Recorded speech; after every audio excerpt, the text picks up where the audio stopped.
Sorry, quick question for the panel is Jamie from Millet at Telstra. So thanks, Mathew. Thanks, panel. One of the biggest questions in my mind is that as an industry, carrier and service providers need to make longer-term investments in the overhauling and transformation of their infrastructures, as we've been talking about this morning. But how do you counterbalance and balance that with the dynamics that are happening in the actual end-user marketplace, where things can literally change almost overnight? We heard about iTunes, of course, we're all familiar with iTunes, and how within the space of 5 years, it's completely revolutionised the music industry.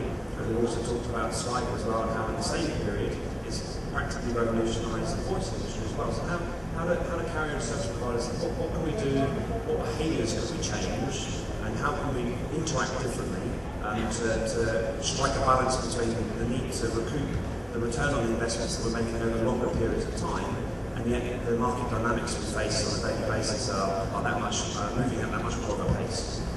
Thank you. Well, I'll answer that because it's one of my team. I have a great view of why people ask questions at conferences. There's two answers to that. One, they're really silly, so they ask a silly question. Or two, you know the answer in the first place. So I'll throw that one back in. Sounds like a really good one. Look, I think I was going to allude to it there earlier, Jamie and team, that the investment cycle has dramatically changed in the current platforms. So we have to be cognizant of a couple of things. I think we also need to be open and honest with ourselves when we're speaking to our markets and investors and shareholders. As we transition services and platforms onto newer and more innovative services, then there will be a different economic return. And that's not me calling market margins to any markets, but there will be a different economic return. And that means companies ourselves, we need to become more efficient and more innovative, more creative, and more swift of foot to deliver services to market. So I think that's something that's very important. That's not saying that we're not reacting to the customer's needs dynamic. I think we just need to set the expectations. I think the second thing is I think both the speakers alluded to it, we have to go with the flow. We have to start to adapt, to adopt some of the capabilities that will be delivered by this platform rather than just resist it. It's a great example, I think Pierre made at the end there, is this kind of, we have in most cases a tremendous asset which is the existing distribution capability, right? And therefore to enable that with IP and to combine, if you can, a multiple play, whether it's a voice, data, mobile, media play onto that, creates opportunity for new sources of revenue that was not available to us. It is a different type of revenue, but it's a new source of revenue. So I think the answer is twofold, Jamie. We need to be very clear in setting expectations that our capital investment return on that will be different dynamically going forward. And I think we need to look at the opportunity to get on the, get to the flow, get to the bandwagon on this new source of revenue stream, which is extremely exciting for us.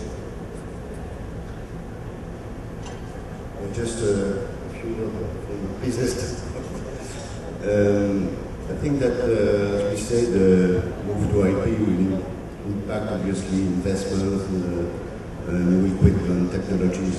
But I think the really big difference is that unlike changing or switch to more lines and so on, which is to provide the same services, now, as mentioned, we will be able to offer new services that we are not traditionally in the carrier business, but that will become and that will take it in our business. So this is why, at the end of the day, we will have a return on investment. Again, if it's only to do IP for voice, this is a lost battle. Yeah, just a few, I think it's a very good question. It was worth it. There's no single answer for this, but I think the key is, because this is what's happening. You're right. We need to invest long term, massive amounts of money, and at the same time, our environment is changing like every day. Some of the innovation comes from us, but more and more the innovation comes from the edge, the customers, customers, whatever.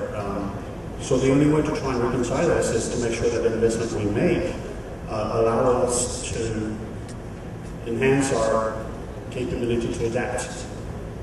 to react or to proactively, size an opportunity that might be only 6 months and let's make it. And then I think if you look at, there are many ways to be adaptable and many components to it. But if you look at the network component, or again, I'm not an engineer, but the investment in IP allows you to do this because it kind of like breaks down the silos between the networks. The different services don't have their own network today. You mix it all and you increase your capability to mix and match and adapt and be agile and everything. It's not a perfect answer, but you need to invest anyway, otherwise you better change industry. Make sure your investment allows you to react and to innovate as much as you can. And then the next question is, how do you innovate? Do you need to own innovation, or do you need to facilitate innovation? That leads you to APIs, that leads you to all sorts of different topics. If you think you own innovation, you're in bad shape. Thank you. Apparently, if anybody has a question, you can come to the front. There's a microphone here. Maybe somebody from France along the through form. Hall for capacity is probably no question.